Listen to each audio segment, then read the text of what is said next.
Okay, please call the roll.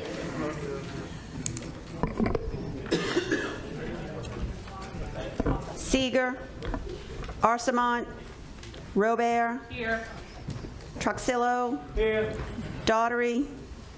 Milligan. Here. Gaines. Here. Martino. Here. Narcisse. Here. Walker. Here. Barrios. Here. Blanchard. Here. We have a quorum. Please appoint the alternates to voting positions. So noted. Call the meeting to order. Announcements, please silence all phones and electronics devices. As we hear the different agenda items tonight, if it doesn't go the way that you wish, you have the option to appeal the decision tonight to the Parish Council.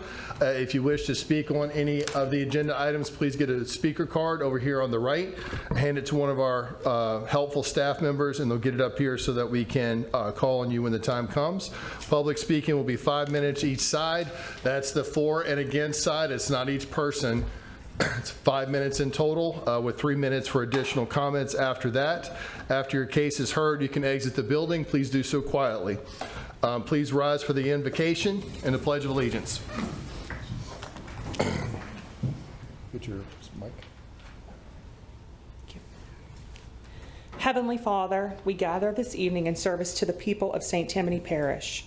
Grant this commission clarity of mind, steadiness of purpose, and the wisdom to balance progress with preservation. Help us approach every item on tonight's agenda with fairness, respect, and a commitment to the long-term well-being of our communities. As our nation marked Veterans Day yesterday, we pause to honor the men and women who have served in our armed forces. We thank you for their courage, their sacrifice, and the freedoms we enjoy because of their service.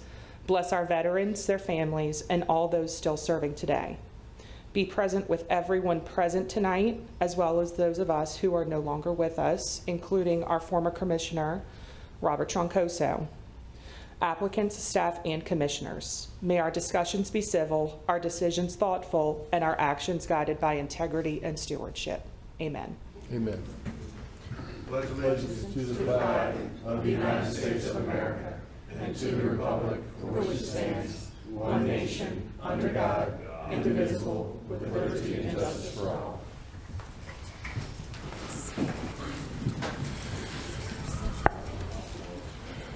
all. Everyone should have received a copy of the minutes from the last meeting. I need a motion to approve. Commissioner Martino. I'd like to make a motion to approve. Okay, motion to approve the minutes. Commissioner Truxillo. I second. We have a motion and a second to approve the minutes. Please vote.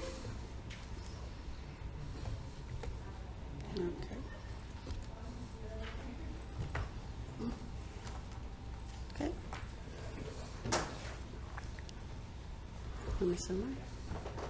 Motion to approve carries. Thank you. It's not showing the vote on the screens up there. Okay, staff, do we have any cases that are postponed? Yes, we do. Item number 12 on page number 3, 2025-4422 TP, Vincent Heights subdivision, request to postpone for 1 month. Okay. Commissioner Narcisse. You want to hear from the... Oh, go ahead. Thank you, Mr. Chairman. We are still working through some of the issues and the comments from staff, and we need another month to be able to do that, to be able to get a clean request to you. So we had asked for that time to work through those items. Thank you. Thank you. Motion to postpone. Hold on. Is there anyone in the audience wish to speak in favor? Anyone against the postponement of this item? Bring it back to the commission. Commissioner Narcisse. Motion to postpone for 1 month. Okay, motion to postpone for 1 month. Commissioner Narcisse. Commissioner Truxillo. I second. Okay, motion and a second to postpone 1 month. Please vote.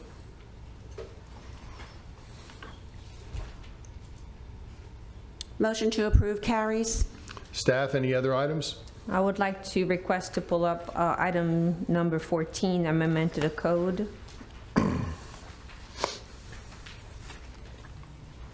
You want to move it to the head of the... Cases. Oh, you want to leave? Yes, at the end, okay.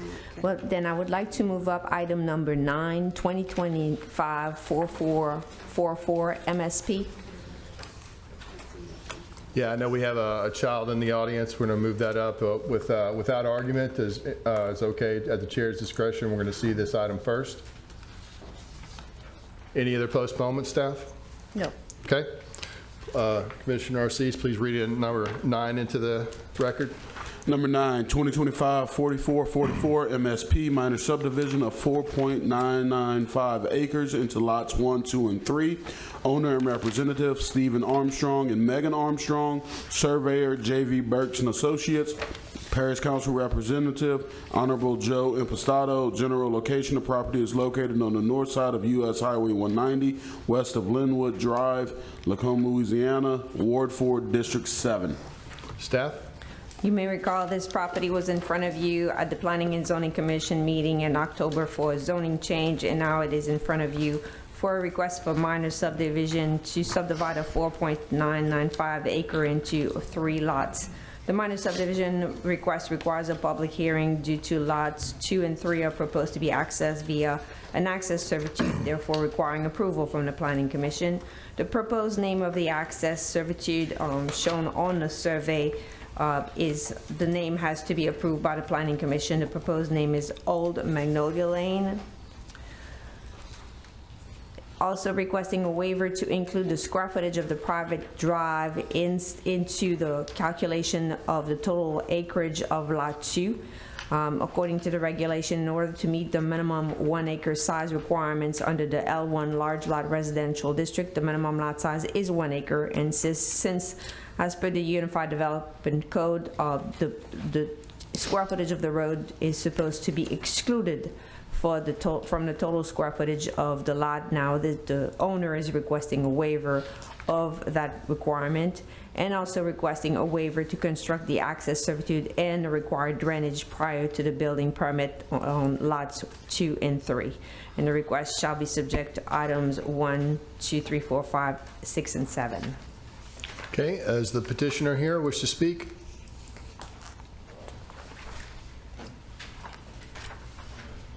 Have anything to add? Yes, my name is Megan. Thank you all for having me. Our plan is to make this home our forever home. We have 3 small children. We want to grow our family.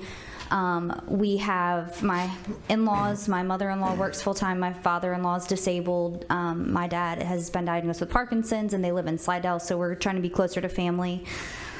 Our in-laws will be building on that other lot next to us so that we have access to them. We subdivided into 3 lots since we don't want to be close to 190. We have, like I said, kids. We don't want them running off into the road or anything. We kind of want some privacy. We want to preserve the beauty of Lacombe and Big Branch with the trees and the foliage and all that, because I was born and raised here. We are aware of the servitude width, and it is being widened, and that's all I have. So thank you. Thank you. Anyone in the audience wish to speak in favor? Anyone opposed? You wish to speak in favor? Okay, Ms. Janine, would you get a speaker card after you're done, okay? Okay, perfect.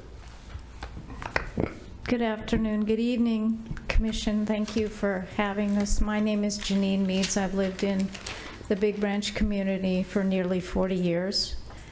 I've done my best to try and keep this community as wooded and beautiful as possible.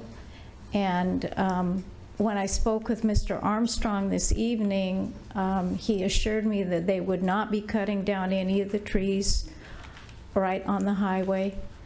And that's important to us who live there and want to keep our property wooded. I'd like to talk about the problem that we're having, not with this particular thing, but the noise on Highway 190 in Big Branch is getting to be a terrible problem. I live 1,200 miles, 1,200 feet off of the right-of-way, and the noise is so loud I get woken up at night from the people with the loud cars. So I told Stephen when I talked to him that the the setback that they have from the highway was probably not going to be enough, that they would probably still get a lot of road noise. So I'm wondering if anything can be done by the commission or the council to try and get these horrible loud trucks from making so much noise. And I'm happy to welcome the Armstrongs to our community. I think they're going to be good neighbors, and I hope that they join me and the other neighbors in fighting terrible developments.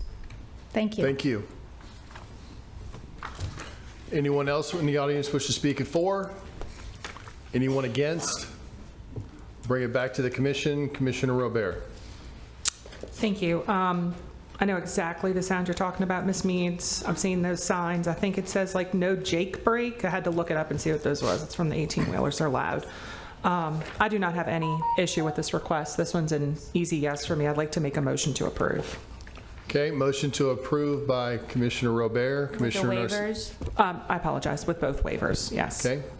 Motion to approve with waivers. Commissioner Narcisse. I had one question just about the servitude is going to be 20 foot, but she said it's going to widen to what? It's going to be widened to the minimum, which is To the standard. 35 foot wide. Okay. With that, I'll make a second to, motion to, second the motion. Okay, we have a motion and a second.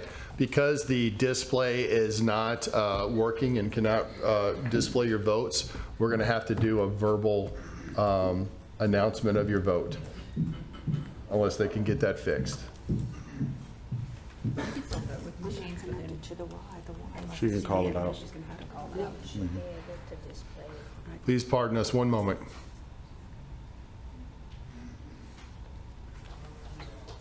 Do we have an IT guy in the audience? Oh, there you go. Yeah, but it won't project. Yeah, Please vote. let's see.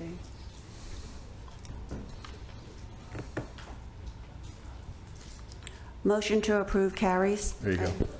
Perfect. That's what I did. Thank you. Okay, we're going to move to item number 1 on the agenda.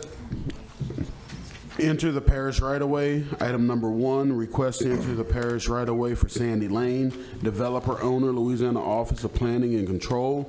Engineer, surveyor, High Tech Consultants LLC. Parish Council District Representative, Honorable Pat Phillips. General location, the property is located south of Judge Tanner Boulevard, west of Highway 190, Mandeville, Louisiana, Ward 4, District 5. Staff? You got it. Okay. Thank you.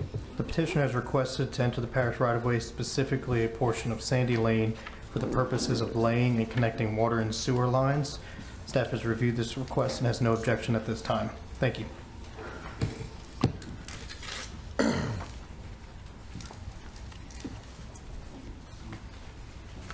Yes, sir. Good evening.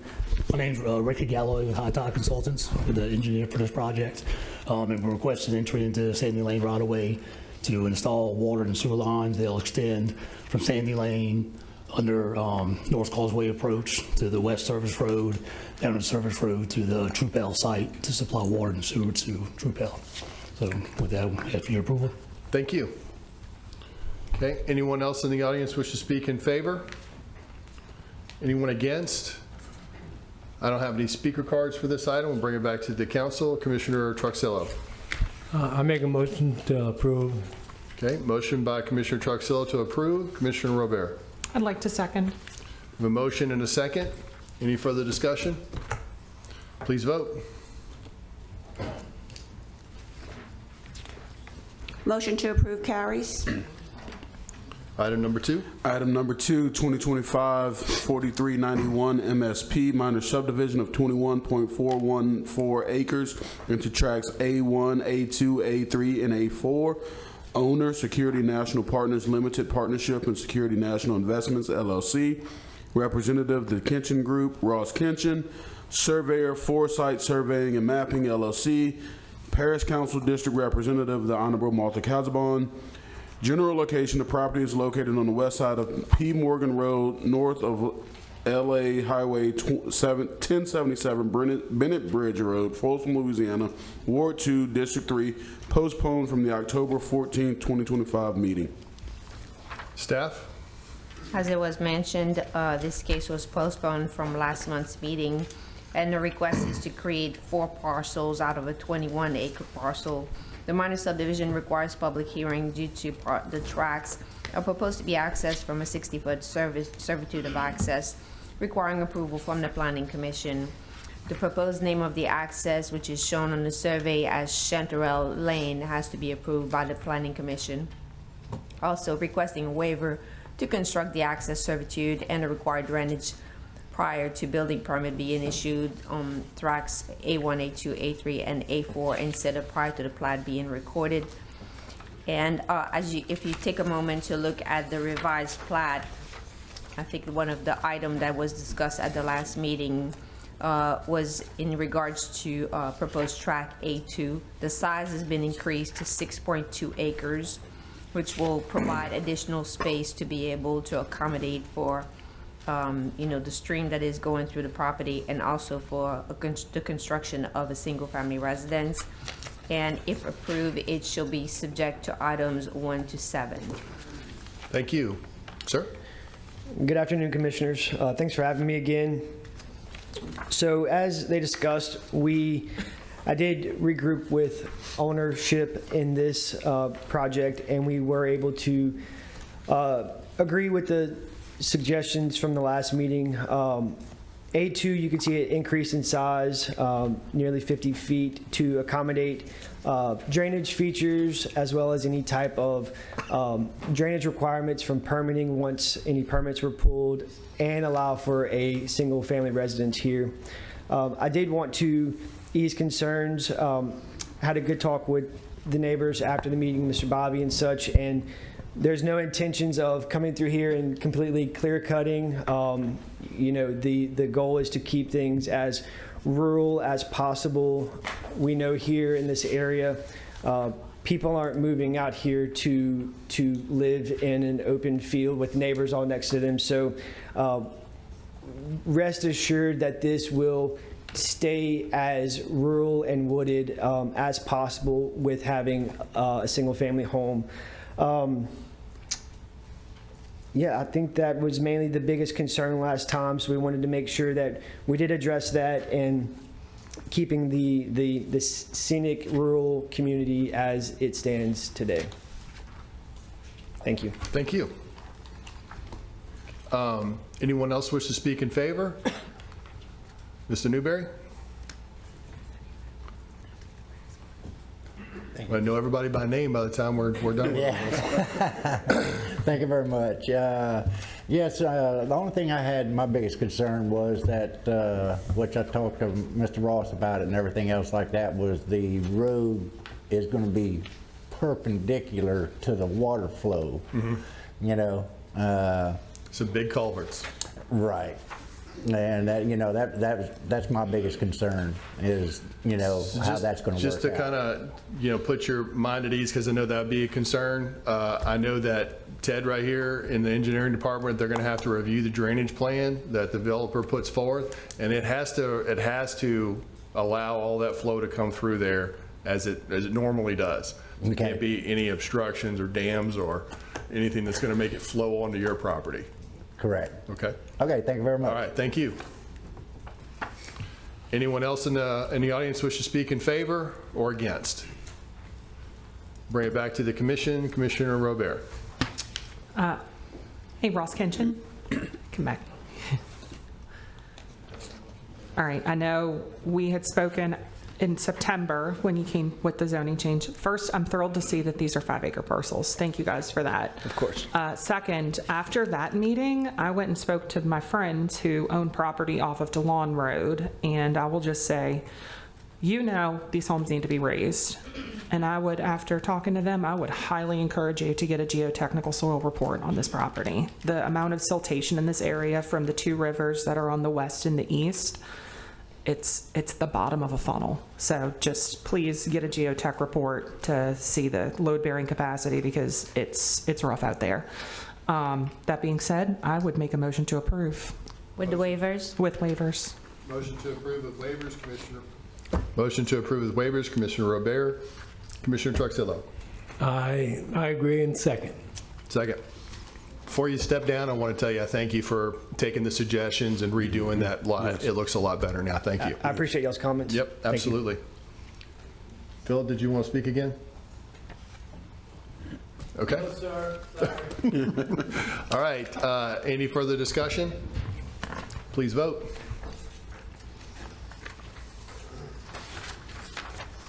Motion to approve carries. Item number 3, 2025-4398, MSP, minor subdivision of parcel C into parcel C1, C2, C3, C4, and C5. Owner and representative, Wesley D. Barber. Surveyor, Land Surveying LLC. Parish Council District Representative, the Honorable Cheryl Tanner. General location of property is located on the south side of Pierce Road and on the north side of Cooper Road, Bogalusa, Louisiana, Ward 5, District 6. Staff? The applicant is requesting to subdivide parcel C, which is 16.83 acres, into 5 parcels. The minor subdivision requires public hearing due, as you can see in Table 1, the petition parent parcel C property has been through the minor subdivision, thus requiring approval from the Planning Commission. Okay, is the petitioner here?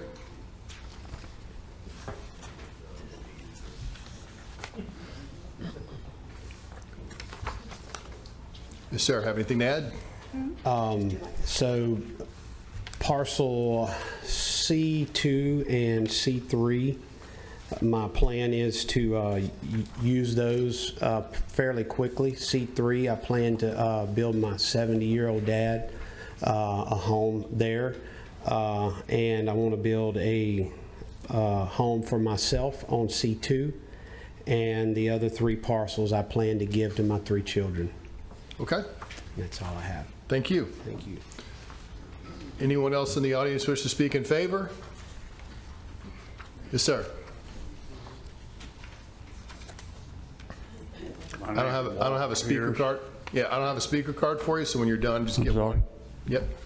Go ahead. State your name, not right now. State your name and go ahead. Walter Pierce. Okay. I live on Pierce Road. My grandfather owned that property since 1875. I have no opposition for this man building a house on that property. I do have a problem with him subdividing it. Okay. I can understand, I think he has 16 acres there, and I could agree to it being separated in 5-acre lots, but no more than that. Okay. You have anything else to add? That's it. All right. Thank you, sir. Just get a speaker card for me. Anyone else wish to speak in favor or against? Sir, you have a rebuttal period. No, I'm sorry. You have a rebuttal period now. So if you wish to make any further comments, you can make some additional comments. All right. We'll bring it back to the commission. Commissioner Truxillo.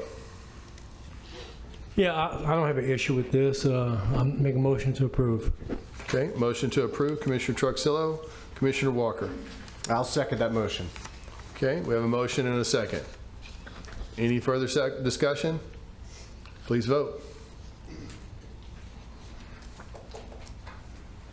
We missed one. Motion to approve carries. Item number 4, 2025-4408 MSP, minor subdivision of 1.037 acres, 1.474 acres, and 8.892 acres into parcels A, B, and C. Owner and representative Marcus Bennett and Mercedes O. Fast. Surveyor J.V. Burks and Associates. Parish Council District Representative Honorable David Kugel. General location of property is located at the east end of Florence Lane and west of Chris Kennedy Road, Pearl River, Louisiana, Ward 6, District 9. Staff? The applicant is requesting to subdivide parcel B, which is 4.856 acres, into 3 parcels. The minor subdivision requires a public hearing due to parcels B1, B2, and B3 are proposed to be accessed from a 30-foot existing private drive and do not have access through a parish road, requiring a waiver from the Planning Commission.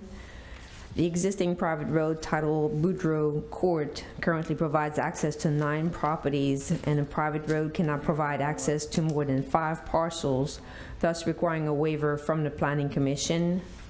And the request shall be subject to the 5 items listed on the staff report.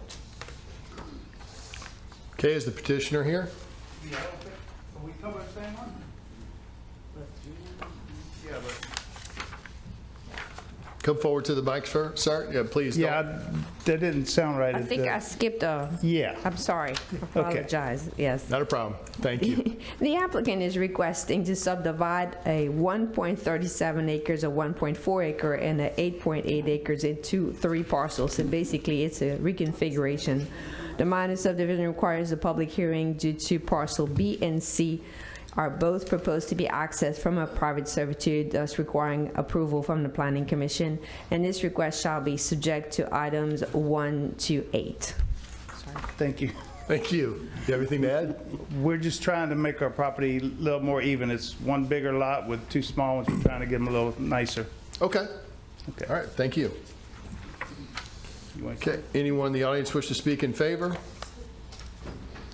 Anyone opposed? Bring it back to the commission. Commissioner Robert. I apologize. I had my mic for the other.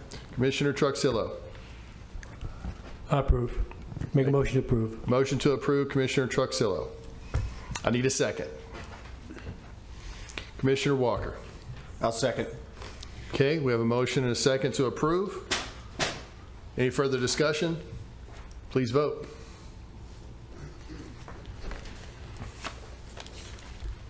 Motion to approve carries.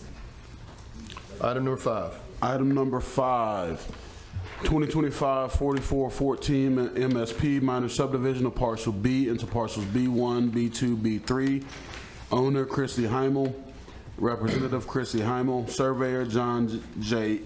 Cummings and Associates, Parish Council Representative Honorable Rick Smith. General location of the property is located on the north side of Boudreaux Court, east of LA Highway 1085, Madisonville, Louisiana, Ward 1, District 1. Staff? Once again, sorry for the confusion. The applicant is requesting to subdivide parcel B into 3 parcels, and the minor subdivision requires a public hearing due to parcel B1, B2, and B3 are proposed to be accessed from a 30-foot existing private drive, requiring a waiver from the Planning Commission.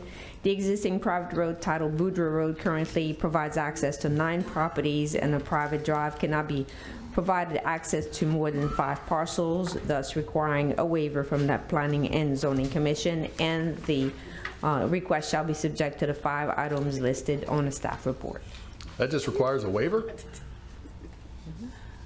Okay. All right. Is the petitioner here? Do you have anything to add? Okay. All right, I have one speaker card here. This is Kim Osgood. Yes. I don't have a for or against on here, so. It's, I just wanted to speak. No and problem. I'm against, because first of all, she doesn't own the property. There's no legal documents at the courthouse. I went today. She does not own that land. That property's still from my aunt. I've been living there 20 years. Actually, it's been a little more than 20 years. My grandparents bought all that land, and it was divided between my dad and my aunt gave, well, my sister and her husband bought 3 acres, and that land is not in her name.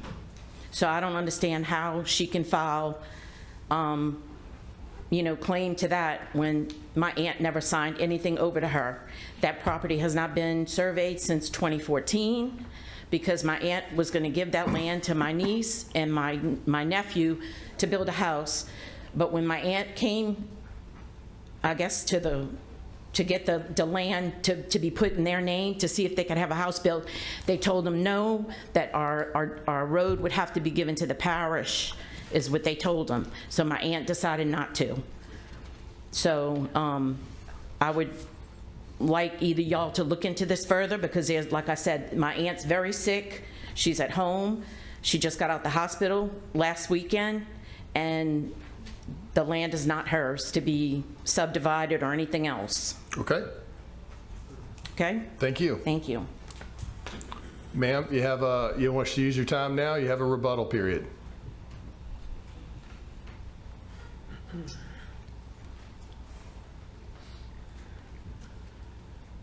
I believe I submitted with the application, the act of donation paperwork that was signed by my aunt, and I do have my attorney here who actually performed the paperwork. You might want to have him come up during the rebuttal period. Okay.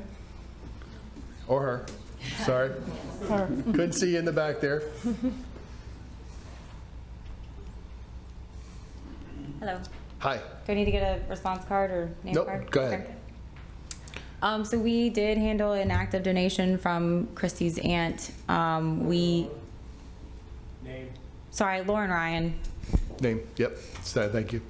Sorry, it's my first time coming to one of these. Yep. So we did execute an active donation between Christy and her aunt for the purpose of donating the property to Christy and then to do the re-subdivision. So we're in the process of getting it recorded, but we have the original executed in our office. So it just hasn't been recorded. It's been Executed by both parties. We have it. We just have not had a chance to record it yet. Okay. Thank you. You're very welcome.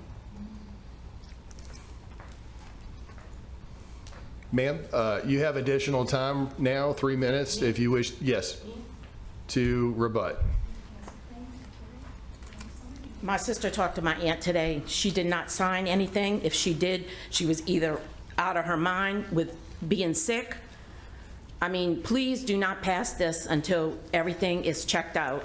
So I'm gonna refer to my legal team here real quick. So if you want to go ahead and have a seat, I'll be right back with you.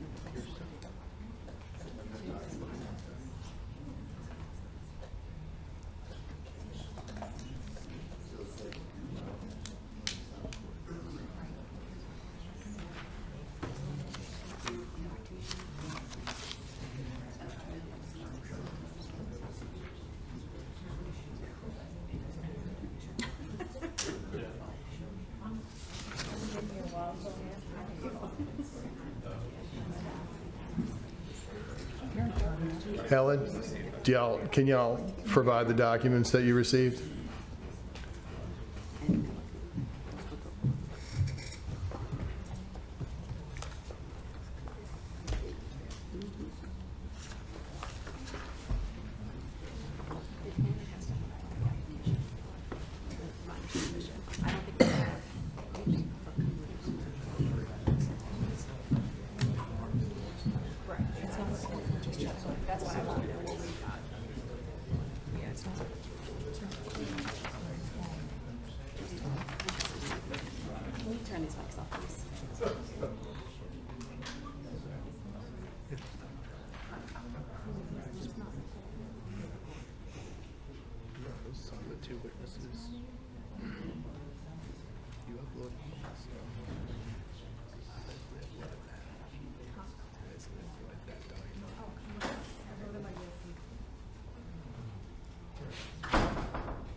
Okay, Commission. It has been recommended by legal that we postpone this action item, this agenda item until the status of the property ownership can be adjudicated. I need a motion to postpone for indefinitely. Commissioner Truxillo. I make a motion to postpone indefinitely. Commissioner Narcisse. Second. Okay, we have a motion and a second to postpone indefinitely. Please vote.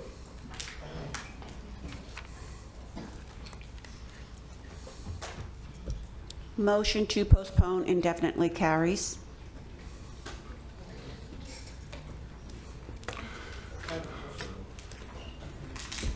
Item number 6. Thank you.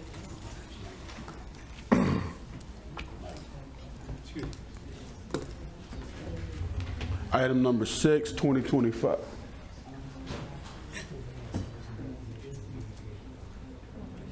(2025-4420) MSP minor subdivision of parcels A and .749 acres into parcels A1, A2, and A3. Owner and representative Robert Dewitt and Rhonda Dewitt.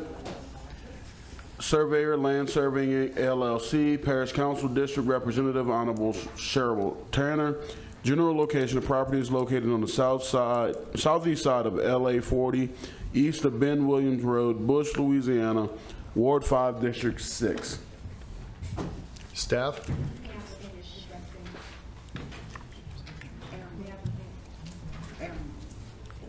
The applicant is requesting to subdivide parcel A and a .749 acre parcel into parcels A1, A2, and A3. The minor subdivision requires a public hearing due to parcel A2 and A3 are proposed to be accessed from an existing 35-foot right-of-way, which has been in existence since 2005. As such, the parcel do not have parish road frontage and requiring a waiver from the Planning and Zoning Commission.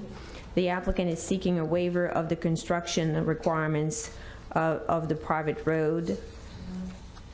And also, as you can see in Table 1, the petition parcel A, has been through the minor subdivision process, thus requiring approval from the Planning Commission.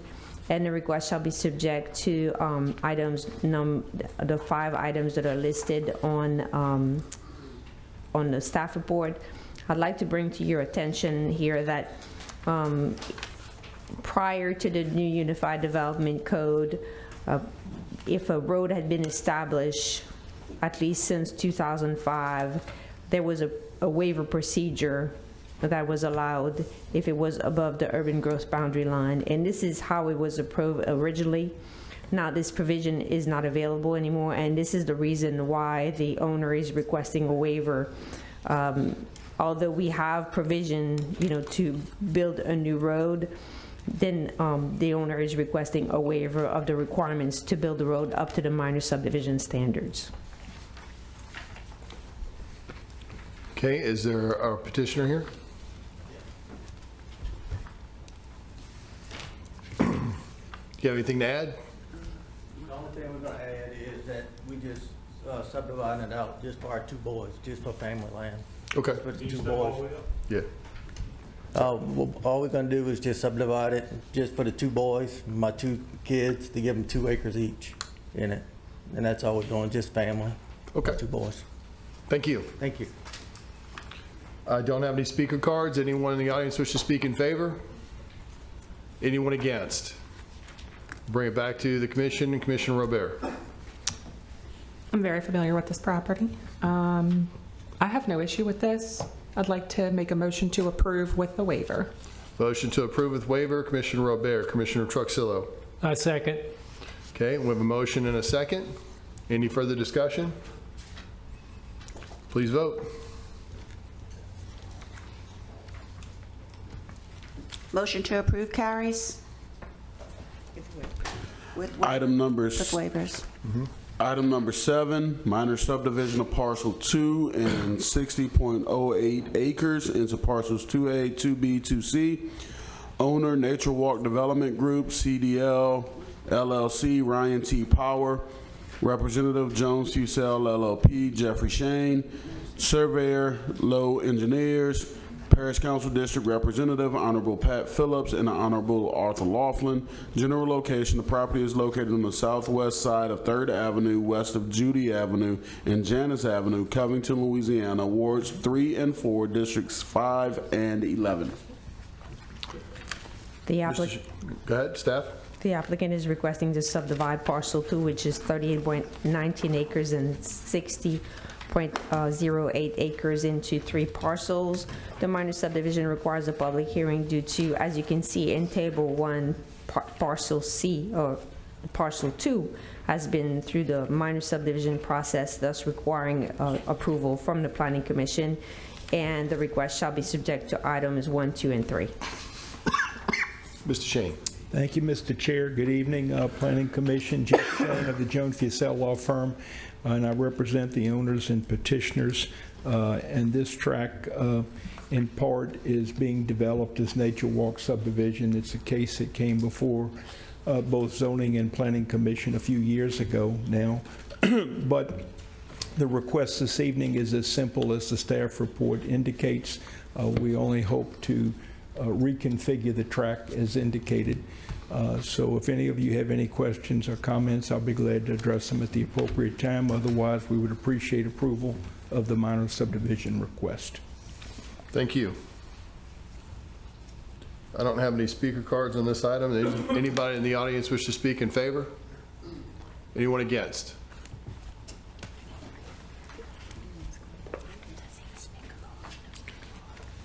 Need a speaker card for you when you're done.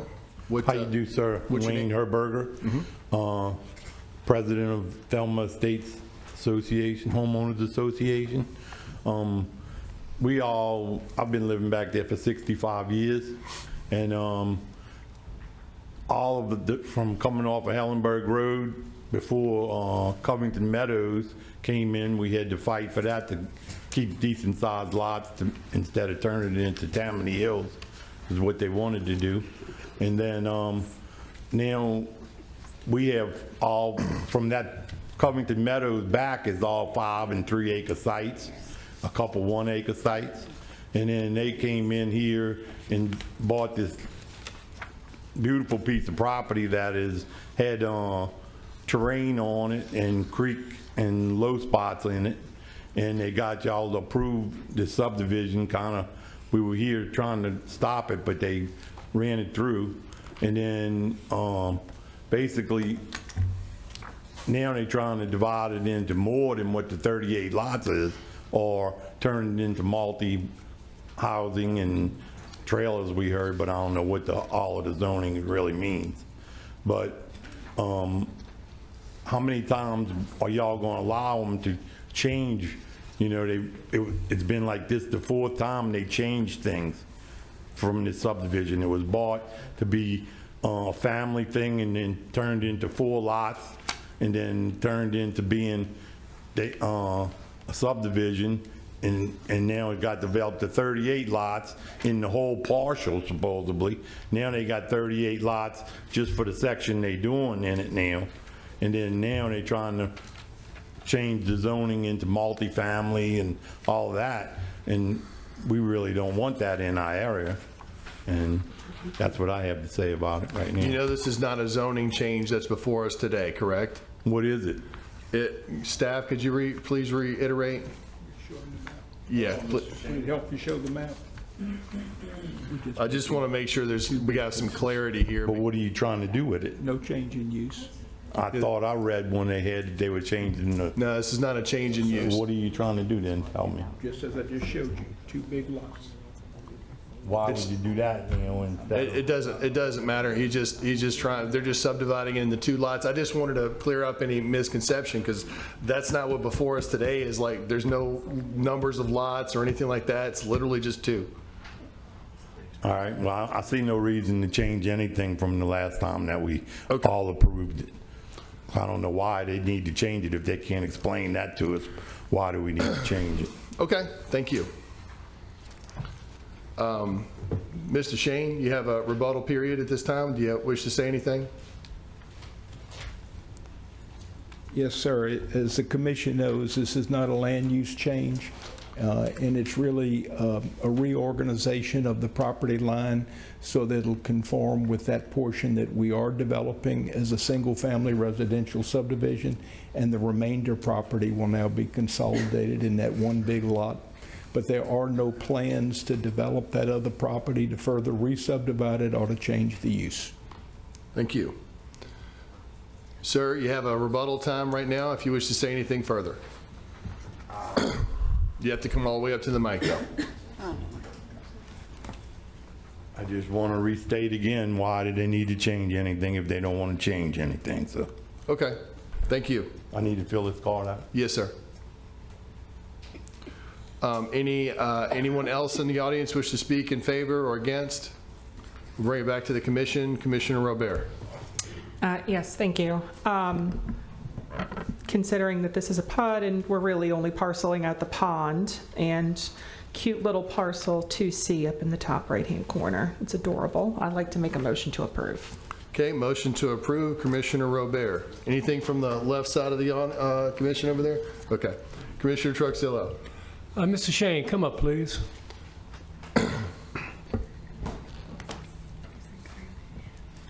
Yes, sir. I just need to clarify one thing. This is single-family homes, correct? These are what, single-family? Yes, sir. Single-family home. No duplex, no manufactured homes? No, sir. Second. Okay, we have a motion and a second. Any further discussion? Please vote. Motion to approve carries. Number 8. Item number 8, 2025-4442 MSP, minor subdivisions of parcel 7A1 AD2A and 7A1 AD2B into 7A1 AD2A1, 7A1 AD2B1, and 7A1 AD2C1. I think y'all just set me up for these now. Owner and representative, All States Financial Company, Josh Wayner. Surveyor, Low Engineers. Parish Council District Representative, Honorable Rick Smith.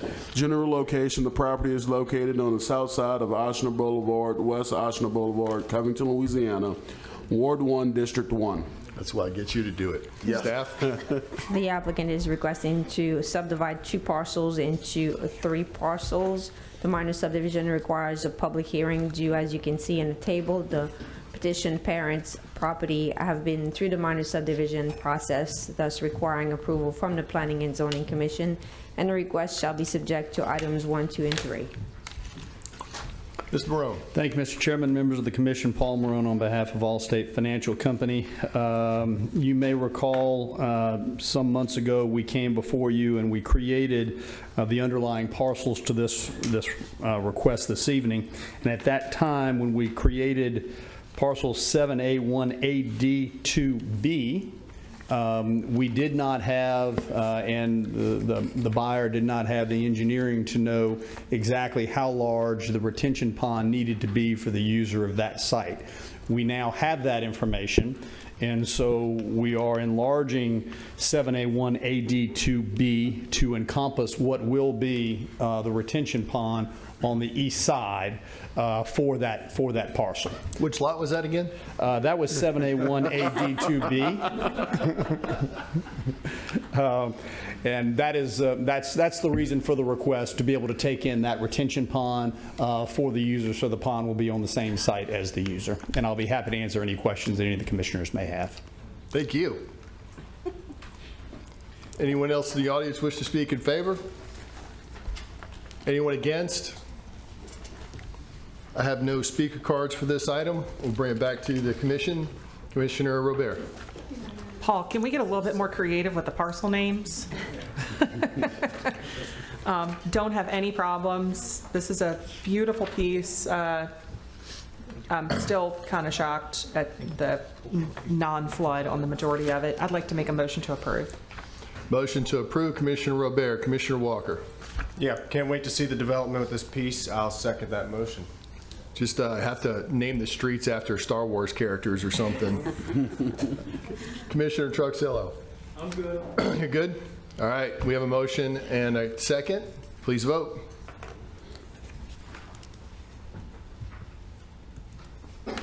Motion to approve carries. Item number 10. We did 9. We did 9 already. Yes, we did. All right, item number 10, re-subdivision 2025-4417 MRP, re-subdivision of lots 3A1 and 2A22 into lots 3A1 and 2A22A, 6G subdivision. Owner Northland Company, ILP, Anthony Gullo.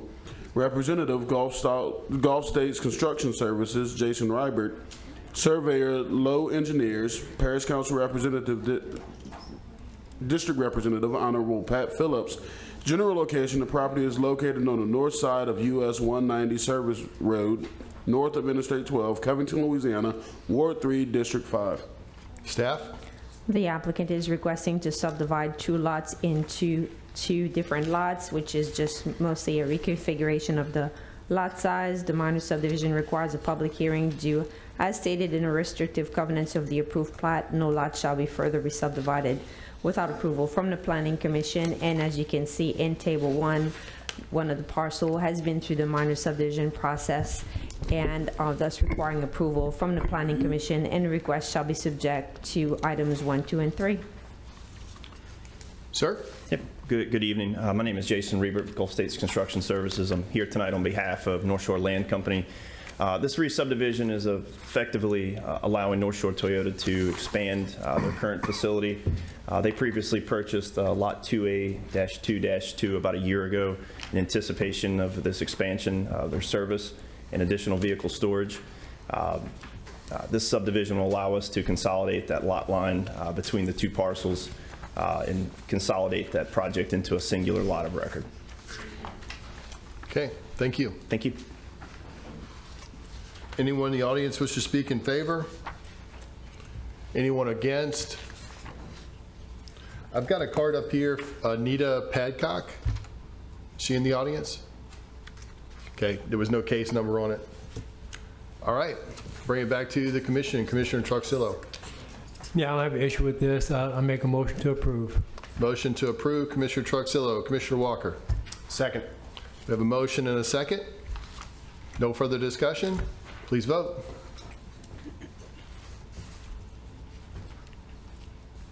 Motion to approve carries. Item number 11. Item number 11, 2025-4440 MRP, re-subdivision of lot 32 and .34 acres into lot 32A, Stone Lake Estates, Phase 2. Owner, St. Tammany Parish Fire District, number 5, James Truitt. Fire Chief Representative Andrew S. Mendenheim, Attorney, Surveyor, Land Surveying, LLC. Parish Council District Representative Honorable Martha J. Casabon. General location, the property is located on the north side of LA Highway 1077, east of Boudreaux Road, west of Pine Drive, Folsom, Louisiana, Ward 2, District 3. Staff? The applicant is requesting to combine the existing Lot 32 from Stone Lake Estates and a .34 acre parcel into Lot 32A. The minor subdivision requires public hearing due to, as stated in the restrictive covenants of the approved plat, no lot shall be further re-subdivided without approval from the Planning Commission, and the request shall be subject to items 1 and 2. All right, good evening, guys. I am Andrew Mendenheim, and thank you for your time here representing St. Tammany Fire Protection District number 5. FD5 is for the northwestern portion of St. Tammany Parish, specifically for Folsom. This particular location is a few miles south of Folsom. It's on Highway 1077, as has been noted. The firehouse has had a presence there and some facilities on a smaller parcel of land for quite some time. I think, as you all are aware, as development and progress continues northward in the parish, I think there's an imminent need, both now and in the immediate future, for continued fire protection and increased fire protection. And so that's essentially what it gets down to, is they've acquired Lot 32 of Stone Lake Estates, which is adjacent to the existing portion of property, again, for the expansion of future fire facilities. It's worth noting, I think, that it's easily probably to be misconstrued about Lot 32 of Stone Lake Estates. It's not as if, though, Lot 32 is within the interior of the subdivision. In fact, all of Phase 2 of Stone Lake Estates has access directly from Highway 1077. So they're somewhat removed from the feel of the subdivision, if you will. And in fact, they're subject to separate restrictions, as are the interior lots of the subdivision. I say all of that to say is that with the expansion of the services, it's not as if though this is going to be in the middle of a subdivision, all right? I don't know that I need to extol the virtues of increased fire coverage and fire safety and for the not only the fire district itself, but for the community at large. And so I'll refrain from doing that. But again, we would appreciate the combination of these lots into a larger facility to accommodate for future expansion. Is it going to require different zoning than what it's currently under? It will ultimately require different zoning, yes. Okay. All right, perfect. Yep. Thank you. I don't have any speaker cards. Anyone in the audience wish to speak in favor?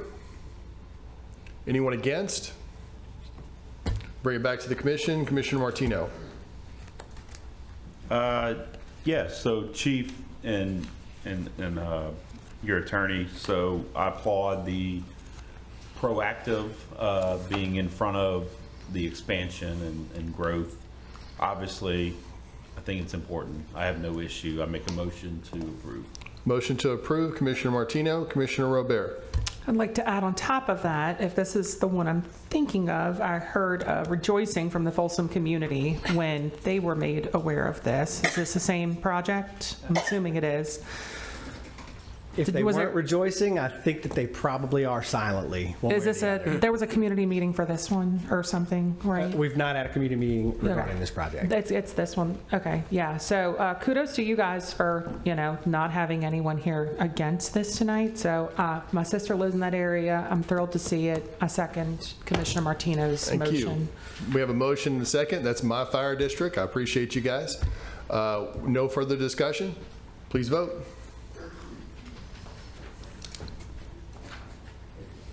Motion to approve carries. We are on item number 13.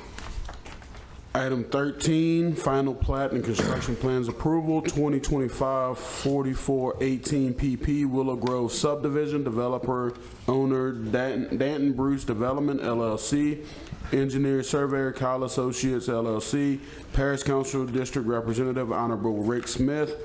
General location of property is located on the north side of West Oshna Boulevard, west of Oshna Boulevard, Covington, Louisiana, Ward 1, District 1. Staff? Yes, sir. The final plat and construction subdivision plans have been reviewed by this office and an inspection was made of the site on October 29th, 2025. Final plat and construction subdivision plans approval of this case shall be subject to the developer complying with comments numbers 1 through 6 and all informational items below, and no work order to be issued until all required items are satisfactorily completed and submitted. A funded maintenance obligation in the amount of $40,000 is required in accordance with St. Tammany Parish Code of Ordinance to ensure repair of any damage to parish roads resulting from construction in connection with the subdivision. Mandatory developmental fees will be required at the as-built plan approval. Thank you. Was this before us before? You have seen this for concept plan approval back in September. Mr. Morone? Thank you. Paul Morone on behalf of Danton Bruce Development. To answer Mr. Gaines' question, this plan was before you, I believe at the September meeting for concept plan approval, where that approval was granted. We are now at the final plat and construction subdivision plan phase. We ask for your consideration this evening. I'll walk through a couple of the comments. The first general comment is rather long, and it deals with being able to identify and be certain that the sidewalks that will be extending from this property down to Oshner Boulevard will be built. The comment suggests that there be a restrictive covenant put in place to make sure that happens. We have restrictive covenants already in place over all of this property, the property where the subdivision is going to be, as well as all of the commercial property south of it to Oshner Boulevard. And there is a requirement in those restrictive covenants that that sidewalks be constructed. And so we'll be happy to provide that to staff so that you will have that in your file. As far as the timing goes, And I'll talk a little bit about the timing when it comes to the recreation plan in a minute, but those sidewalks, we would propose to have them constructed at the time of occupancy of the homes in the subdivision. And I would point out that this will not be a phased subdivision. It will be all done at one time. So as those occupancies for the homes are being granted, the homes are being completed, the sidewalk would be completed at that time. We also have no objection to working with the Department of Public Works and seeking the letter of no objection. As staff has noted, we will reach out to them and work with them on taking these sidewalks into the public maintenance system and hopefully achieve their letter of no objection. With regards to item number 2, the recreation plan, we have on the plat, and I know it might be a little small for you, but you can see the recreational facilities that we're proposing, but we will issue a written plan that will detail exactly what you see on the plat, and you will have a clubhouse, you will have a pool, you will have a pickleball court, you will have a playground and park area as well as other green spaces. We'll detail that. We'll have that on the recreation plan. And as far as timing, we would propose to have all of those amenities constructed and in place at the time of occupancy of the first homes in the development. So again, we're not phasing it. If we were, we might ask to do some at phase 2, but we're going to be doing this all in one phase. And so by the time we have residents, we want to have all of these amenities in place for them. And we'll detail that in the plan. Finally, with regards to item 3, 4, and 5, those are all engineering and plan comments. Our engineer has reviewed those, and we'll be working with staff to resolve all of those, and we don't foresee any problems there. Finally, with regards to comment number 6, we have reached out to Utilities Inc. They have confirmed that there is capacity, and we have requested their approval and the letter needed for your staff, and we're just waiting on them to issue that. We've not been given any indication that there's any problems there. We don't expect any problems. It's just a matter of timing to get that letter, and as soon as we do, we'll get it to Mr. Reynolds and his office. With that being said, we would ask for your consideration for approval of the final plat and construction subdivision plan for Willow Grove subdivision, and I'll be happy to answer any questions that the commission members may have at the appropriate time. Thank you. Thank you. Does anyone else wish to speak in favor? Okay, in the opposition, Kim Foote.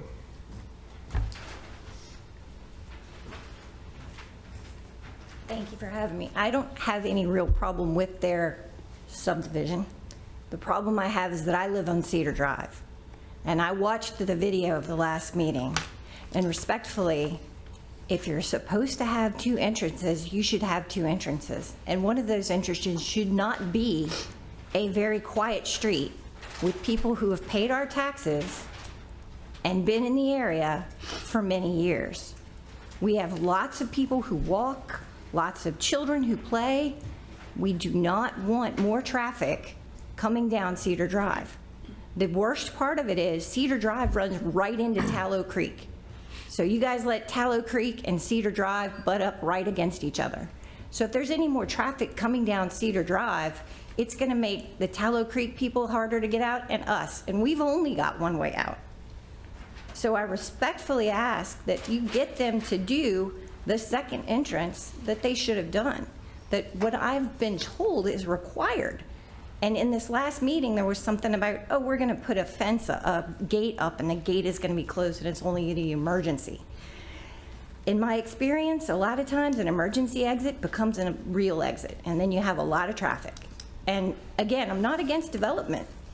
Just make them do what you've done every other subdivision and make them have their own 2 entrance and exit and leave Cedar Drive out of it.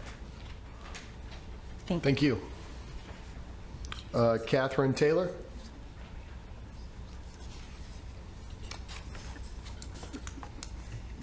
Oh, and we have a petition too.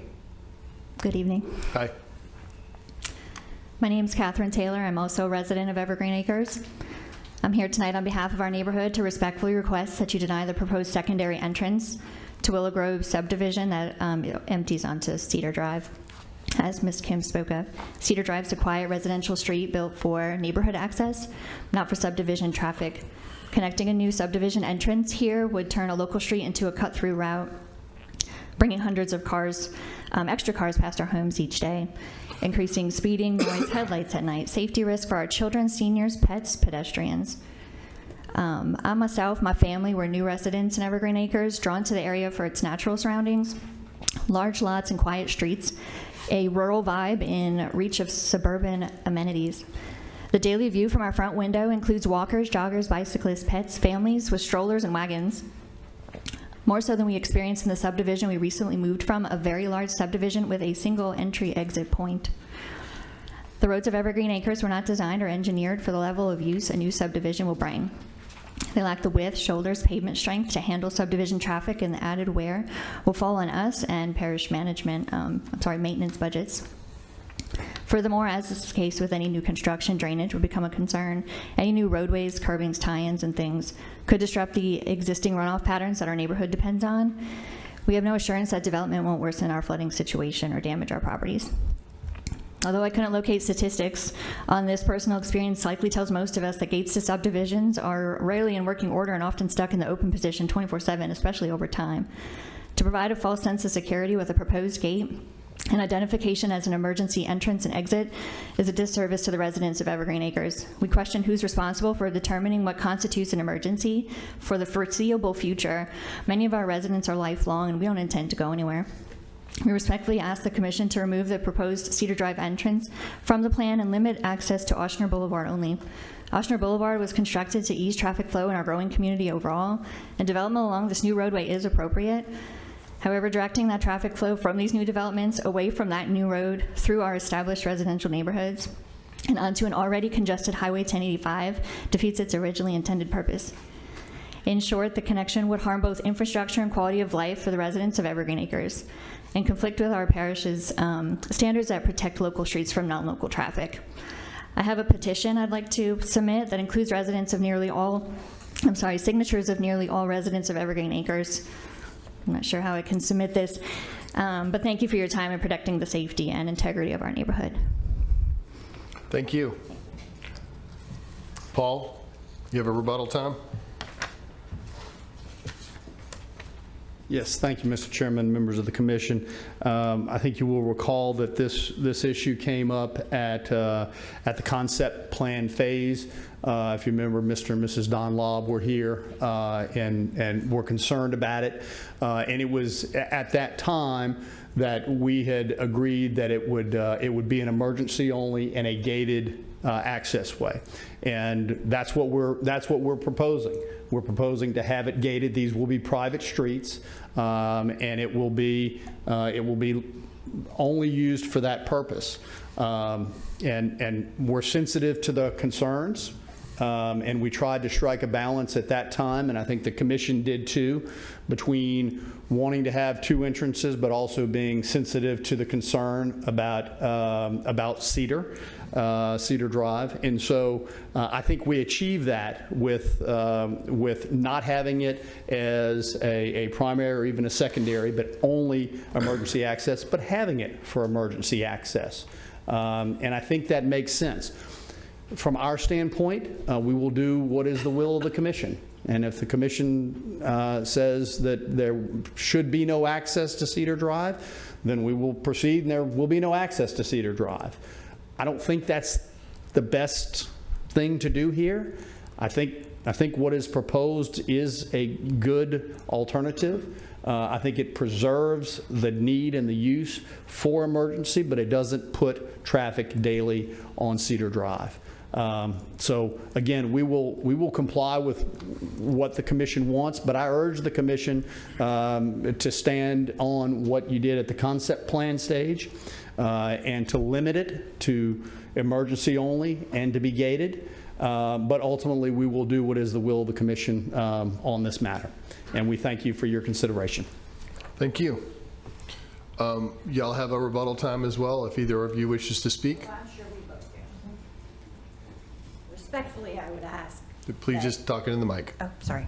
Respectfully, that I would ask that you would deny their entry onto Cedar Drive. They have Ochsner Boulevard that's not widely traveled. That's where both of their exits and entrances should be. 1085 is already a nightmare. We already have ridiculous amounts of noise from 1085, from Oxnard Boulevard in our neighborhoods already. We do not need the extra traffic. My true concern is an emergency exit rarely stays an emergency exit. Who's going to decide what an emergency exit would be? Is it the police? Probably not. Is it the developers? They'll develop and move on, but we'll be still there. And we all plan to live there, and most of us have lived there for quite some time. I bought in St. Tammany because I thought they cared about quality of life. This does not show me that. It's a new subdivision. Please have them put their entrances on Oshner, a nice, not so well-traveled thing. They've already come up and put sidewalks and everything. That's great. Let them go out on Oshner, please. Thank you.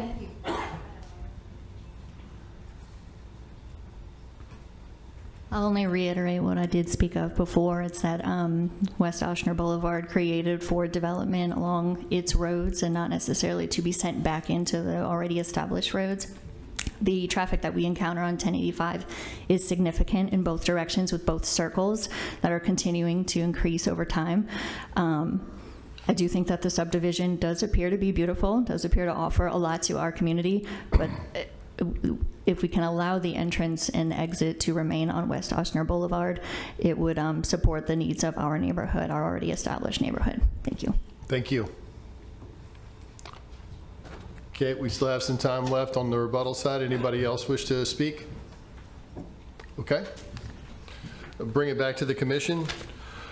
Paul, can you come up here, please? Mr. Marone. So I remember this subdivision. I remember us agonizing over the second entrance the last time. I want to reiterate, because I recognize you, but I don't recognize you from the last meeting. So I just want to reiterate why do we not have two entrances going on Oxnard? How long is this entrance that's going into the subdivision from Oxnard? 600 feet. Yeah. Okay. So why don't you have another 600-foot exit from this subdivision down to Oxnard? Because there's no other ground to do that, and we abut Cedar Drive. I mean, that's a public street, with all due respect. We didn't change the zoning to our parcel. Our parcel has been zoned this. I mean, we abut a public street. I'm not condemning you. I'm just asking the question so that we get clarity. Yeah, there's just not. So the only access we have to Oshner Boulevard is the one that we are connecting, and that will be our primary and our only primary ingress and egress. We don't have any other frontage or any other way to get from the property down to Oshner Boulevard. Okay. Thank you. Yes, sir. I'll let my fellow commissioner speak. Commissioner Truxillo. Oh, I'm up already? Yep. Damn. Well, most of y'all know how I feel about exits. Paul? Yes, sir. Yes, sir. You know, I live in a subdivision that has an emergency exit. We have many houses, and we have an emergency exit. I've been living there 15 years. We have never opened that emergency exit. So to me, that is not really an exit in my opinion. But having an emergency exit could be helpful in both ways. On Cedar, also in case something happens on Cedar Drive. And my belief, this is my belief, that exit will not be open very often, or if at all. Unfortunately, it is a public street. That every homeowner pays taxes for it. So we can't limit access to that street, in my opinion, my humble opinion. So that's all I have to say. I'll let my other commissioners speak, and then we'll move on. Okay. Commissioner Robert. I actually have a question for staff. I'm really glad you brought up, Commissioner Truxillo, that your subdivision has an emergency exit with a gate. How does this typically work? This is my first time coming across this. Do emergency services have access to some type of gate code or a key, or how exactly is this? Run it over. Yeah, please. So, what's that? You take it by all means. I won't hold you to Mr. anything. Truxillo, I'm if you have a truly. better answer than me. Yeah. Police and fire and ambulance have access codes to an emergency.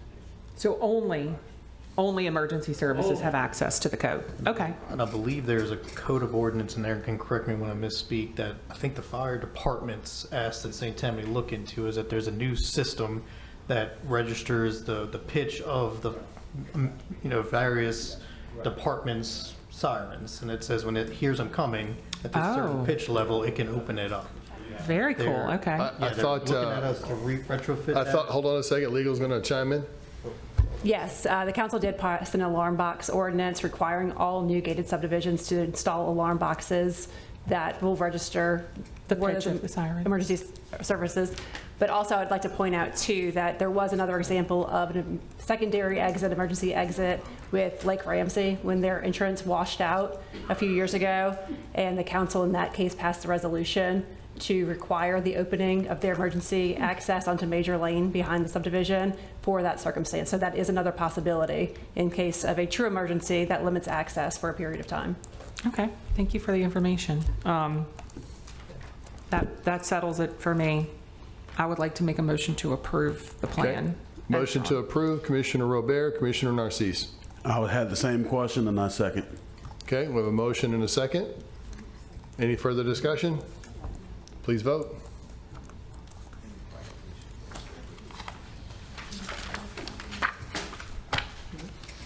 Motion to approve carries.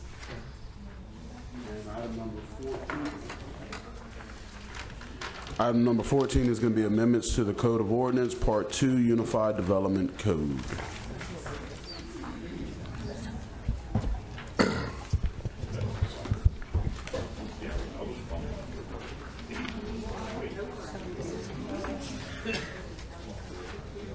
Aaron, this is your show.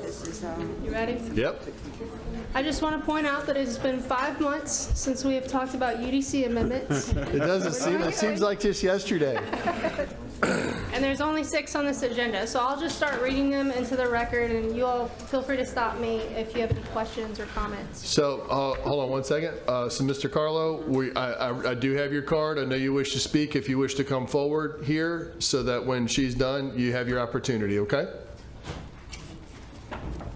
All right, so number 1 is a request to amend Chapter 200 procedures to reflect the amount of time, which we are proposing to be 90 days, that the Planning and Zoning Commission has to make a recommendation to the Parish Council for a zoning map change request, and to omit an incorrect and outdated section within the UDC under the appeals section. Essentially, this protects members of the general public to ensure projects are heard and deliberation doesn't go beyond 90 days.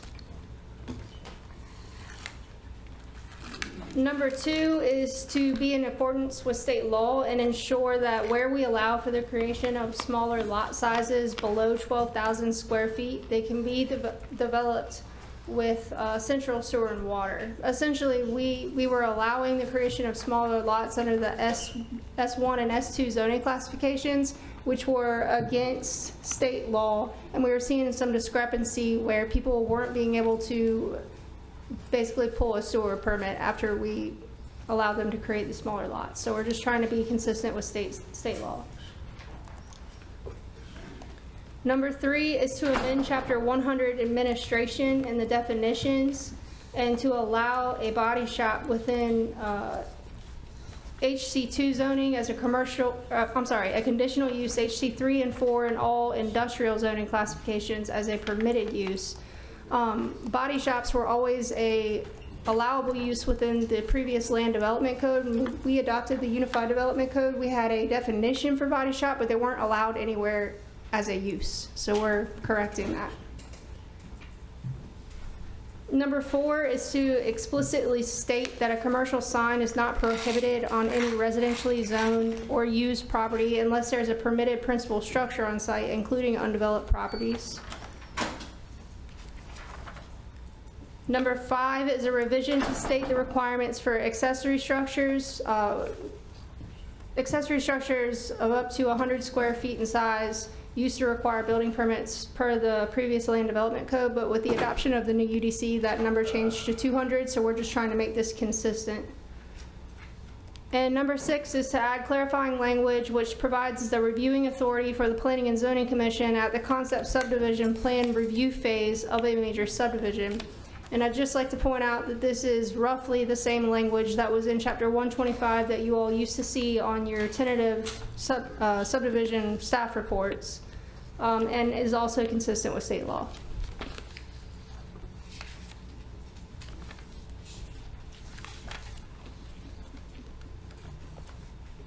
You done? So do you want to take these one at a time, or? So, all right, so anybody, y'all have any comments?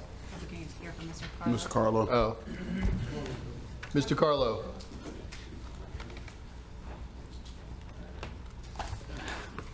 You know, I thought I was familiar with the code, the new code too. And I guess the one issue I'm having, and I couldn't find, and if she would please point out to me where this change from 100 foot for the accessory structures to 200 feet. I mean, I could not find that. And I guess I'm asking the commission if in fact that has changed, to hopefully make a recommendation to the council that we keep it at 100 feet. Those of us who have been dealing with zoning matters for a number of years, in particular the accessory structures, I know historically, I've always thought that the minimum, and it was interesting how it was worded, because it is somewhat confusing, but the wording in the section that's highlighted in the change is what I always thought it was, the 100 foot. And I don't see a change to 200 feet except for where it's being done now as part of this change. So I guess what I'm asking the commission to consider is keeping the what I always thought was the 100-foot accessory structure maximum in the smallest zones. These are the zones, so-called now S1 and S2, 11,000 square feet and 7,500 square feet. These are the two smallest residential single-family homes.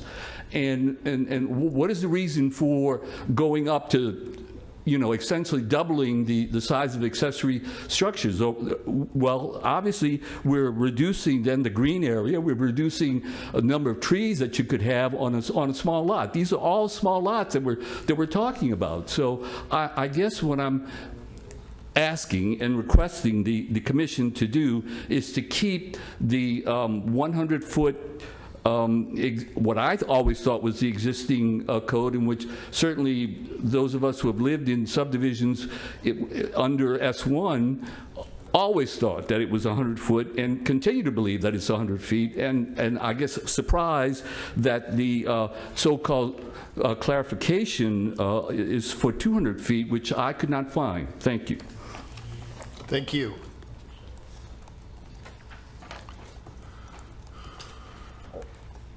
I have a couple of, anybody, do y'all want to, is there a rebuttal period? Do you want that? I can answer. Sure, go ahead and answer the questions, please. So, in Chapter 300, which is Buildings and Construction, Section 300-2, Permits, subsection B, Work Exempt from Permit, subsection 1, Building, states 1-story detached accessory structures, accessory to single and two-family dwellings, used as tools, storage sheds, playhouses, and similar uses, provided the floor area does not exceed 200 square feet. So essentially what that's saying is you can build an accessory structure, but you're not required a permit, and therefore we are not going to regulate those setbacks. If it's under 200 square feet. Yes, sir. Okay. And it used to be 100. Used to be 100. And that's the clarification. We're still going to regulate the setback. So I understand Mr. Hernandez's, comment that these are exceptionally small lots, but I mean, 10 by 20 is still not that large. I mean, this accessory structures, would that include like a carport? If it's detached, like just a covered area? No? What? If it's under 200 square feet. That's what I'm talking about. So like, 100 square feet, you can't fit a car under. So I can kind of understand why the move to 200. I don't think that that's excessive. It still has to be 5 from the rear and 5 from the side. And I'm all for less regulation. Question. If we get a complaint. Sure. I'll play devil's advocate. I'll just highlight everybody so we can talk freely, okay? Yeah, no, that sounds good. I'll play devil's advocate. No, So please don't. He doesn't need one. If this is in S1 or S2, so worst case scenario, let's go ahead and say it's an S2, so it's 75 feet wide. If we allow a 10 by 20, the property's only 75 feet wide to begin with. Well, that knocks it down to 55, and then if you add in 5-foot side setbacks, well, then that takes another 10 feet off. It's really not much space for a 10 by 20 structure. Or a 200 square foot structure. So I do understand where Mr. Carlo's coming from. But I think that 100-foot threshold is very, very quickly exceeded. Mm-hmm. Is there some other language that we could say maybe, a buffer, perhaps, instead of kicking it up to 200, like the opportunity for the permit office or somebody to have a waiver of administratively through the permit office or something, rather than just make 200 the rule for S1 and S2? No, there is no language proposed at this time. That's how the UDC was adopted, and the number 200 was adopted in several chapters about what requires building permits or not. Yeah. This was more of a clarification to align all of the code together. It's just designing the setbacks on things that don't require a permit. Yeah, that's it. I guess. I'm green too, so this is open, right? Yep. Is Watch there what you say. clarity, or is there a difference between a carport, which I think a carport is 4 legs with a roof, or an enclosed structure with walls? Is there a difference? Not necessarily. If it's detached from the primary structure, we consider it an accessory structure. So 200 square feet is 200 square feet. That's just the roof. Yes, Okay. sir. On the roof. Right. That was more clarity for me to understand. I don't really have a problem, just talking openly. I think if you have a 7,500 square foot property, you're taking those into consideration on what you should or what you want in your backyard. Well, you would think that, but I've got a family in Tangipahoa Parish right now that I'm working with who has 1 home, 6 outbuildings, and a portable building on the front of the property On an 11,000 square feet lot? on a lot that's 3/4 of an acre. It is But the Wild West over there. It is so. 6 outbuildings, a home, and they're asking to put another home on the property. I mean, obviously, we told them they were insane, but you'd be shocked what people will do. Well, with the setbacks that are already in place, I don't think this is necessarily a problem. Okay, so I have a couple of comments about other sections here. The body shop standards. You can't do detailing outside. That's a huge difference. I mean, sir. huh? If you allow detailing outside on a body shop, that quickly turns into outdoor storage and outdoor work. So is our intention to state where you have a body shop, all work needs to be done inside the building? I just there's detailers all over the parish that are detailing outside. Why are we excluding them in that particular? I think we're referring to detailing of, not detailing as far as washing, cleaning. We're detailing as, we're referring to if any detail work would be including body shop, body work, but it's not I understand what you're saying. I think you need some clarification on just, I mean, look, that word or whatever, I mean, because there's an industry, that's an industry standard word that I don't think used in the context that y'all are trying to specify. Also, I worked in the car business for 10 years and we painted bumpers outside all the time. You know, little touch-ups on bumpers and everything. It's not something that's like you have overspray and that sort of thing. I just don't think it's a very minor thing. You know? These regulations are for a body shop, a business operating a body shop.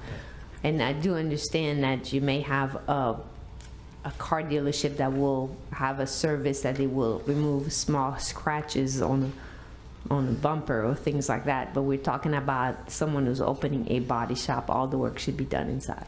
Gotcha. One of my so the two regulations that pertain to us. So as this commission, Planning and Zoning Commission shall make a recommendation to the Parish Council no later than the third public hearing or 90 days, whichever is sooner, unless a postponement is requested by the applicant or staff. You wish to speak, Mr. Weiner? Planning and Zoning Commission. So what is the current limitation as it stands right now in the current UDC? There's no current limitation So within the UDC. yes.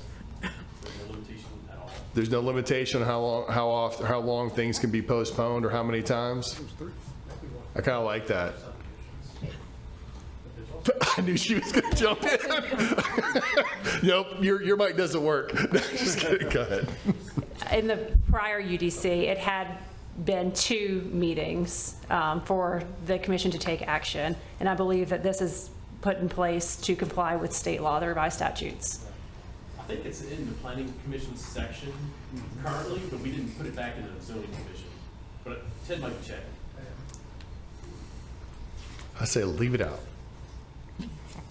Is an indefinite postponement considered a decision? Well, the problem is, it's like, so if it's postponed more than that period of time, then it's basically automatically an approval and it gets recommended to the council. Yeah, so. Yeah. So it does limit our ability to, curtail, or even like the next one is for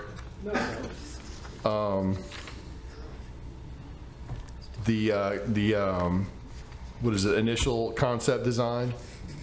Basically the same thing on concept designs. We have limitations on what we can prescribe for changes. Yes, and I mean, that was in chapter 125 and was referencing your old tentative staff report. So this is not new language. It just never got added back in to the UDC. Well, it's new now. Not necessarily. It's state statute, so we're just kind of reiterating that, your powers that you have as a commission. Gotcha. John, No, well, we haven't been because it's not the UDC anymore. that 90-day thing, that's 90 days excluding postponement. We could postpone. No, it's not. No, that's. Unless the postponement is requested by the applicant themselves or the staff. Or a situation like we had It can't be commission-driven. Yeah, it's not any postponements that we do have a 90-day limitation. What about the postponements indefinitely? I like that question.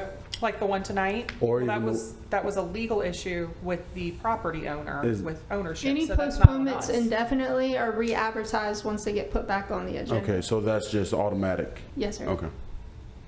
But if you were to postpone it indefinitely and exceed that 90 days, it would, if it was a zoning change, it would then go to the council without a recommendation of the commission, if this change were passed. Without recommendation? Without recommendation, correct. Okay. That's scary. It's not approved, it just goes to the council. It goes to the council without recommendation of the commission. Right, but that's scary considering, just like, for example, the Pew Road one we just did was close to that 90-day mark because we postponed it indefinitely because of the moratorium. And so if there was a legal issue that had to be That's cleared different. up, if it goes to 90 days, it's going to go up to the council. Well, that's different though, because there was a legal issue with the moratorium being in place. It wasn't our decision to indefinitely postpone it. There was an outlying reason for that. So is that technically one postponement until that issue is resolved? Like this language Typically, is... that would have been maybe a request from staff, and moving forward, we'll address that a little bit better. But that one definitely could have been either from staff or the applicant, knowing that the moratorium is in place. So what we need is, but staff doesn't have the ability to make a motion to postpone, But they have the ability to make that recommendation to the commission, which you all can then but take only up. in the beginning, right? So that's what No. I'm saying. They had that like you made the recommendation tonight to postpone, and I said, hey, legal is recommending that we're postponed. So I'm just trying to adjudicate the manner in which we request a postponement of the commission, so we don't run into this legal quandary of the 90-day period. So, we have to do something that says, and for future chairmen, whoever that is, based on a recommendation of staff at this moment, we're going to make I need a motion to postpone for X amount of time indefinitely. Emily, is it enough to put some type of a note in the minutes stating the reason that the commission postponed? Would that legally stand up as our reason for postponing? So like, just say, P Road, had we put in the minutes that, the commission postponed this case due to a moratorium in effect at the recommendation of staff. Is that enough?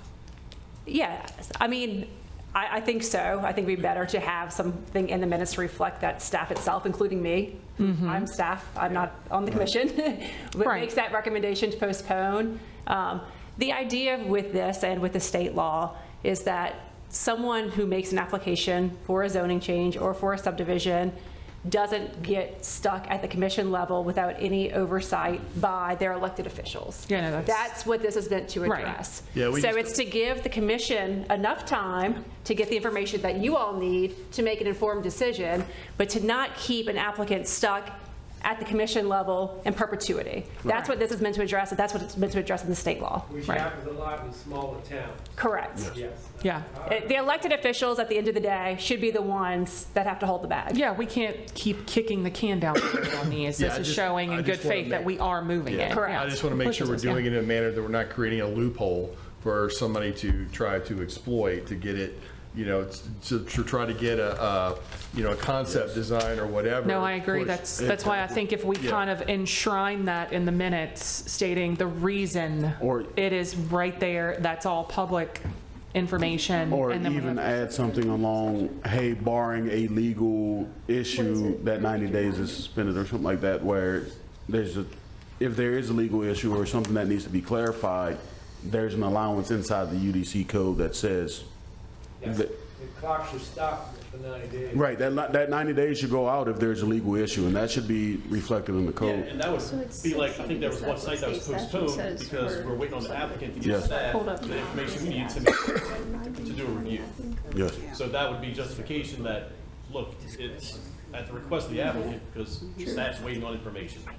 Right. So at that point, technically, the way it's written, we're still at that 90-day mark, and it's going to go up no matter what, whether we hear it or not. We wouldn't be. And the only thing I'm concerned with is, the clarification on the last item, which is the commission reserves the right to mandate additional reasonable requirements for subdivisions which are related to, but not limited to, the subdivision's recreational areas, general street design, construction specifications, buffer zone screening, and lot designs and configuration. Yeah, we pushed that a while back. I remember Emily and I had a conversation about what legally constitutes reasonable accommodations, because what's reasonable for us somebody could very easily say, I don't think that's very reasonable. Another 5 feet of sidewalk on a 10-foot strip of land, but my understanding was that it's extremely open-ended. Well, and I'm okay with open-ended. I just there is not, and I don't see a limitation on the length of time on that either. Because, what if we're concerned about an exit street of a subdivision being in a high traffic area or like in a school zone or something like that. I know that your department would probably curtail that before, but if we see that and we have a concern, we want to see a plan design with that exit the subdivision exit in a different area. It may take them a while to put that together and come back to us. I just don't want I don't want another section where they're complaining like, okay, this is taking months. Well, it's not our fault. You designed this poorly, and we have a problem with it. That would be because it would be the recommendation of staff that we're waiting on this information from the developer. So again, it would be a staff requested postponement, and that 90 days would not kick in. Right. And I just want to Clock clarify, stops. if I can, Okay. that the 90 days is specifically for zoning changes. Yes, I see So that. I There's a didn't see it 60-day in time planning. marker in the major subdivision, which is consistent with state statute. The reason for the 90 days is the reason we have to advertise 30 Okay, days, so 3 times in the parish newspaper, so we're trying to run increments if of we make advertisement a reason, so there's a 60-day limitation on planning. Yes. Okay, so if we make a reasonable recommendation, but they do not come back to us with a plan within 60 days, it gets forwarded to the commission, to the council without Or recommendation? you could deny. That's still the same thing. We're forwarding it to the council. So at that point in time, then if you want to make this request, then staff, go ahead. You, I believe, as Secretary of the Planning Commission, we can not put it on the agenda if it's not meeting the requirements. So it's Yeah, based but on- this is something that comes before us. Right. And like, Commissioner Truxilla has a problem with, hey, this doesn't have a secondary entrance or something like that. We want to see that. Then staff would say, Commission, you made this request. We're asking the applicant to work on that request, and therefore, when the motion is made, staff recommends this postponement so applicant can get this information to us. That 60 days or that 90 days, depending on So- what the case is, would not start. Essentially, we're requesting staff to review the design characteristics that we're calling attention to, and to review that with the plan developer to come back to us. So they're actually the ones that are going to determine what is reasonable requirements. Not necessarily. Well, because if I say, Ted, I don't think this street should be here, and Ted says, well, I don't think that we should recommend a postponement based on that remark, then he's making the determination about whether it's reasonable. If we have to request that staff postpone this while they review our request on a plan design change, then that's how that works, right? So we can back you up on that. Sure. Or the applicant say, I will make that request, so then the applicant is then asking for more time based on your request, and he or she's gonna need that more time. So they're agreeing at that point that I'm the applicant, and I'm going to be working on this for you, and it may take over that amount of time, and that is perfectly reasonable. So who's requesting the postponement? That's where I'm trying to get to. Do y'all understand where I'm coming from on this one? I do, yeah. I think, that's why I said, I think documenting the official who requested the postponement But is then that person's going to determine whether that our request is reasonable, because they're going to have to request the So postponement. if the applicant does not like that you are recommending this change or this review. Sure. Just like a zoning change, for example, I don't like you coming for S2. Do you want them in your change to S1 from the podium, which you can do. Yeah. You can ask them, but they can say no. Yeah. And they say no, oftentimes the commission has asked, will you, So if they consider do, different zone if they don't want to consider the postponement or to Then that's consider the on them. redesign, then we can deny it, There you go. and that's our only other course of action. Yeah, if I could piggyback off of that, this language has been in 25 since I've been here. This has never really Sure. been a problem. I understand the what-ifs and the possibilities that exist, especially with how development is going currently and the temperature of the parish, but it's not. But nobody on this commission has been here that long. No, that's not one I think I'm, besides Mr. Truxillo, I might be the longest serving. That's weird. So. Authority's not here. Yeah, don't need Yeah. got to be, but So we're not familiar with the old code, and we're on the commission, we see a lot of problems with these subdivisions as they were implemented under the old PUD. Yeah. And so the UDC was changed in order to curtail that, Yeah. and that we're sitting up here, we want to make recommendations to try to improve the health, safety, and welfare of the parish and the aesthetic value. Now, just like the plan we saw tonight, the final plot, that's beautiful.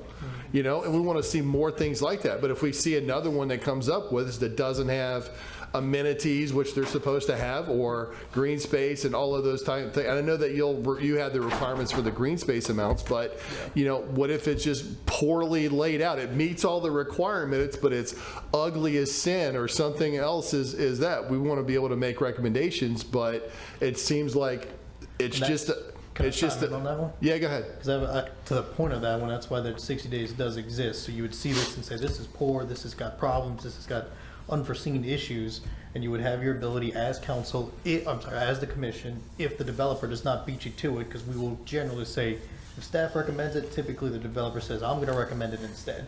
That way, y'all don't even have time to converse about it. Yeah. If they come to you, and if they do that, that 60 days not kicking in. If you guys were to be the recommending body or staff or whatever, however that one plays out, that is when it kind of gives you the opportunity. What we've already done under this new DUC is once it's been introduced to you guys for one meeting, you would have the ability to attend meetings, not as a commission, but as commissioners, to discuss a project, because it has been introduced, and Emily can correct me if I'm misguiding you, but my understanding is once it's been heard at the commission, you can meet as members of the commission, not as a full body, but to discuss these things. So as Commissioner Gaines hates this layout, it's got a whole bunch of unforeseen problems. Hey, we're going to recommend a postponement. We would like to meet with you between now and the next meeting to work out these issues. By the next meeting, if they haven't done them yet, well, you should be denying it because they're just not making progress. Well, and they're not. That's not acting in good faith. But if they have addressed a lot of these comments, So one of the They're not things going to lose money by dragging it out either. I mean, look how fast the turnaround was on Willow Grove tonight. We heard that concept plan in September, and they freaking came with a final plat. It's November. Yeah, and the 60-day part it's written in our code. It's a state statute for this. That was brought up earlier, that a little town can't delay indefinitely for no cause. Can we put, so one of the things, so basically we're punting, you know, in one case or the other, if they agree or staff agrees to postpone this action item, that gives us the opportunity. But if they don't agree or you guys don't agree, we're punting it to the council at that point. The only other problem I have with that is the council is not informed from any measure that I've seen why we're denying it. Well, the council won't get those planning cases at all. What's that? The council doesn't get the subdivision cases. Those don't go to the council. Only the zoning changes go to the council, If we deny unless they're appealed. Yes, that's what we're talking about. On an appeal, it's denied, but they don't get like why we denied something. They just said it was denied at the planning council. There's no reason given, no minutes read, nothing. So Well, but let's be fair. I mean, the ones who are going to watch our meetings and see why we did it are the ones who are going to watch it and see why we did it in the first place. I mean, we don't put everything in the minutes anyway, so. I mean, the council gets the staff report. Yeah. And They do. typically they reach. does the staff report detail any of the comments that we make here or the public makes So to the you know, opposition? So the minutes, the speaker cards, and staff report. From there, I can't imagine there's an appeal with a council member that I haven't worked on yet. So At that point, they have typically always, to my knowledge, have contacted staff and said, why did it get appealed? What happened? What was the vote? And even more so, they've recently been pulling a lot of them at the Agenda Review Committee to discuss the appeals before the council meeting. And a lot of that gets vetted as to what happened, why did it get appealed, do I agree, do I disagree? Okay. But the Agenda Review Committees have been beneficial. I've been watching all those meetings, and pretty much most of the appeals have been pulled to discuss, especially the major cases, major zoning, major subdivision cases have historically, since I've seen the Agenda Review Committees, they've been pulling them and talking about them. And correct me if I'm lying, Emily, but. No, and there has been discussion about requiring the commission to do written reasons for an approval or denial if it goes up on appeal. I have concerns about that because someone's reasons for denying it might be different than someone else's. And also, I'm not sure who would write those written reasons, and I don't really particularly want to be tasked with it. But our office too does send a report to every council person about the projects in their districts to let them know the outcome. Those used to be a lot more detailed, but because of our budgetary constraints and staff constraints, they've gotten less detailed. If we need to go back to putting more in those reports, we could make accommodations to do that. But it is something that's been discussed about requiring written reasons. I just have some concerns about that. Especially when, like, you know, I hear some of the commissioners, you know, raising an objection which directly affects the health, safety, and welfare of the residents that may reside there, I think it does need to be, promoted. It's like, we talk about, the one of the ones that was off of, 1078, and, that's back on Savannah Branch and the flooding that goes through there and stuff like that. It just like, I do think that some of those concerns that the commissioners bring up should be brought forward, especially when they pertain to those severe issues. Obviously, maybe aesthetics is not, so pertinent in that case, but any other comments? Nope. I'm good. Okay, so we have to vote this forward? Wait, I have a question. It's going to be quick. Yep. What's the deal with the RV park language? Like JJ, was that just a misplaced period behind It's a J.J? nomenclature for the minimum use standards. So anytime we add something in, the numbers get knocked down. Okay, all right. I was just making sure I wasn't misreading. Okay. And I know council members actually reach out to individual commission members when there's appeal in their area, for thoughts as well, so. You would think. No, Do we have to vote this forward as a recommendation? Yes, okay. Make a motion. Yeah, I was about to say. I'll second. We have a motion and a second. Please vote.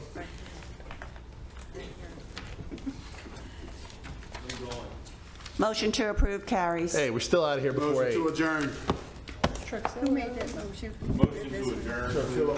Truxillo made the motion and RC second.